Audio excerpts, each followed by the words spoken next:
మళ్ళా ఇది చేసి మళ్ళా ప్లాస్టిక్ బ్యాగులు కూడా తయారు చేసుకునే పరిస్థితి ఉంది. ఏది కూడా వేస్ట్ కాదు. వేస్ట్ అనుకుంటే మనం వేస్ట్ అయిపోతాం, అంటే మన ఆరోగ్యాలు పోతాయి.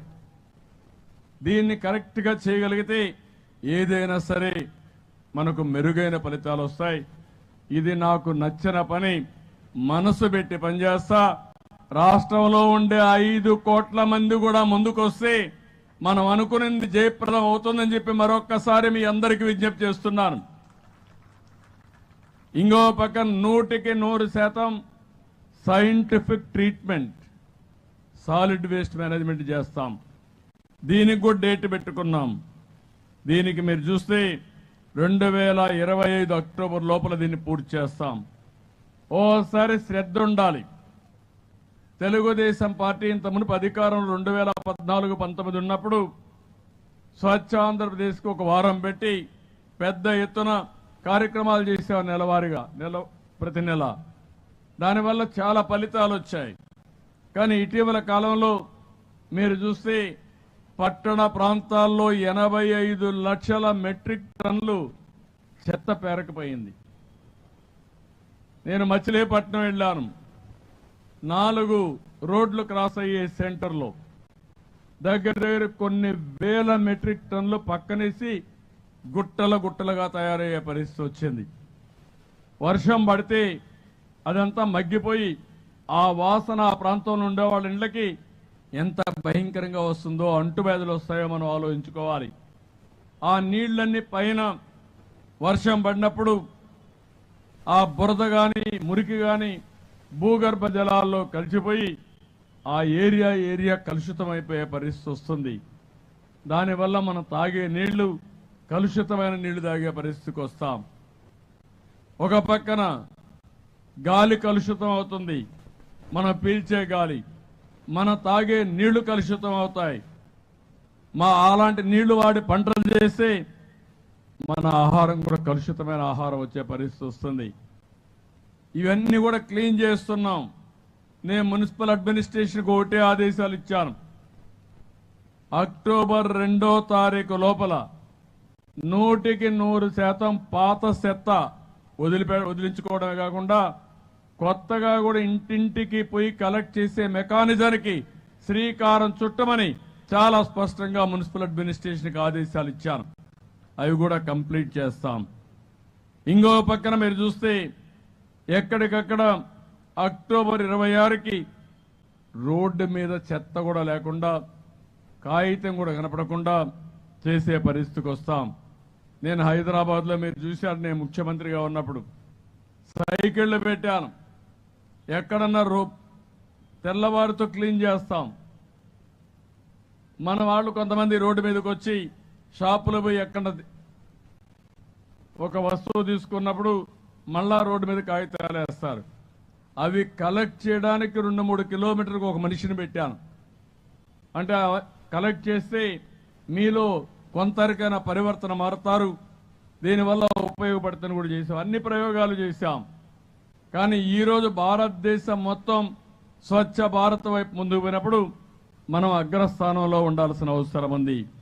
ఇంకో పక్కన 2027 అక్టోబర్ కంతా వాటర్ మేనేజ్మెంట్, వేస్ట్ మేనేజ్మెంట్ అంతా కూడా లిక్విడ్ వేస్ట్ మేనేజ్మెంట్ కింద మొత్తం ఈ నీళ్లన్నీ కూడా చేసే పరిస్థితి వస్తుంది.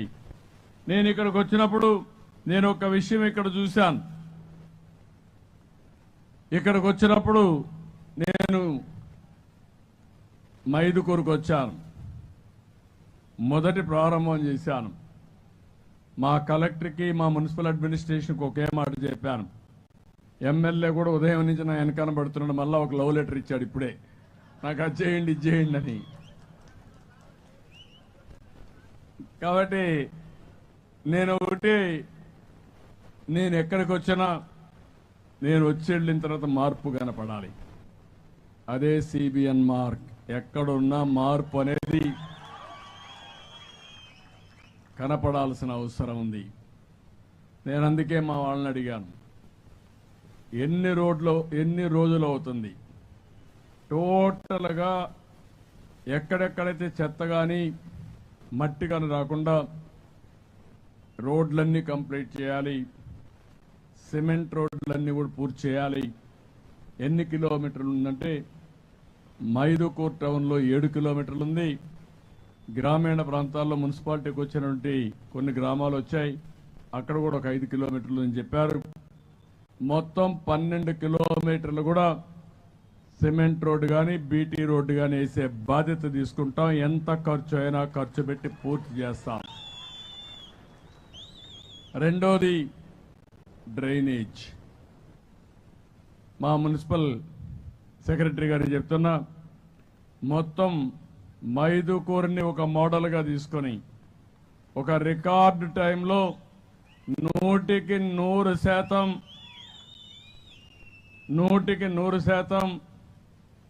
ఈ యొక్క వాటర్ మనం మునిగినీరంతా కూడా ట్రీట్మెంట్ ఇచ్చి మళ్ళీ ఆ నీళ్లు చెరువులకు పెట్టినా బావుల్లో పెట్టినా స్వచ్ఛంగా ఉండేట్టుగా చేయమని చెప్పాను. అది కూడా వాటర్ ట్రీట్మెంట్ ప్లాంట్ కూడా పెట్టేస్తారు, అది కూడా పూర్తి అవుతుందని చెప్పి నేను మీకు తెలియజేస్తున్నా.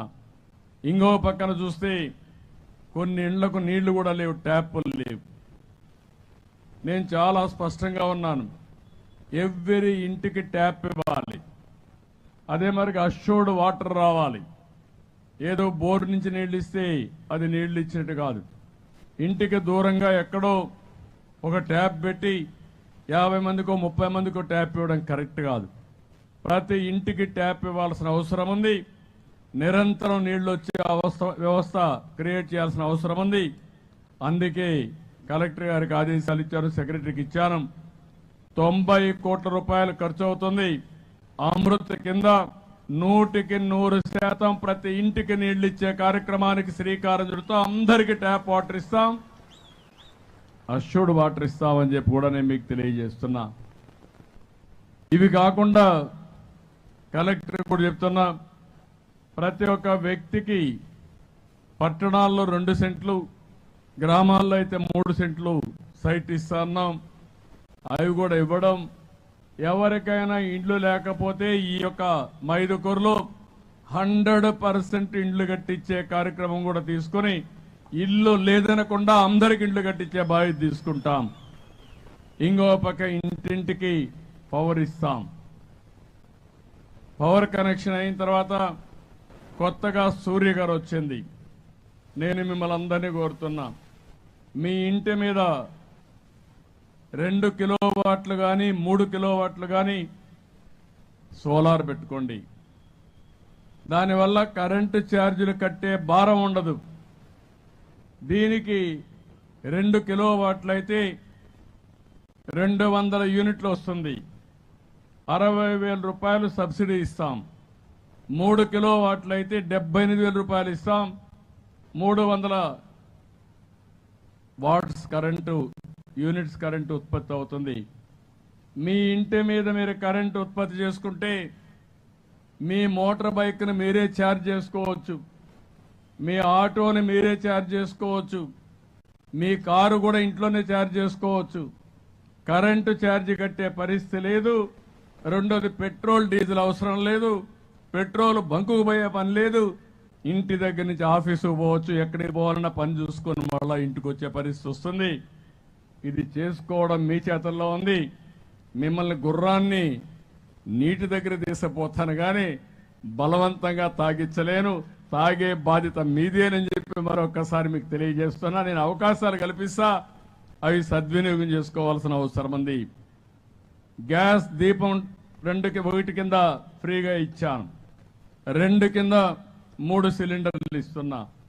ఇప్పుడు వీలైతే పిఎంజి గ్యాస్ నేరుగా పైప్ లైన్లో మీ ఇండ్లకు తీసుకురావడానికి కూడా ఆలోచిస్తున్నాను.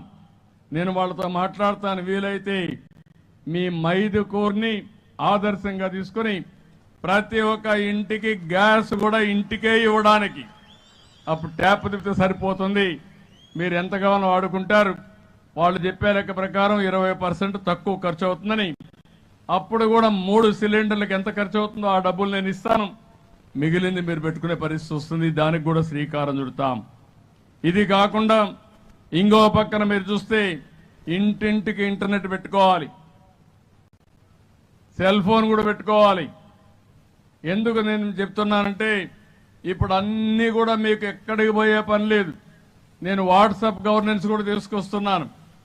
రేపు రాబోయే రోజుల్లో మీ సెల్ ఫోన్ మీ దగ్గర ఉంటే ఏ పని కావాలన్నా ఒక మెసేజ్ పెడితే, మెసేజ్ పెట్టడం కూడా తెలియకపోతే మీరు మామూలుగా మాట్లాడితే ఆర్టిఫిషియల్ ఇంటెలిజెన్స్ ద్వారా దాన్ని టెక్స్ట్ గా కన్వర్ట్ చేసి మళ్ళా పని చేసి మీకు సమాచారం ఇచ్చే బాధ్యత మేము తీసుకుంటామని చెప్పి కూడా నేను మీకు తెలియజేస్తున్నా. మీ జీవితాన్ని సులభతరం చేయాలని, అదే మరి పరిపాలనని చాలా పెద్ద ఎత్తున ముందుకు తీసుకుపోవాలని చెప్పి నేను ఆలోచిస్తున్నాను. ఇలా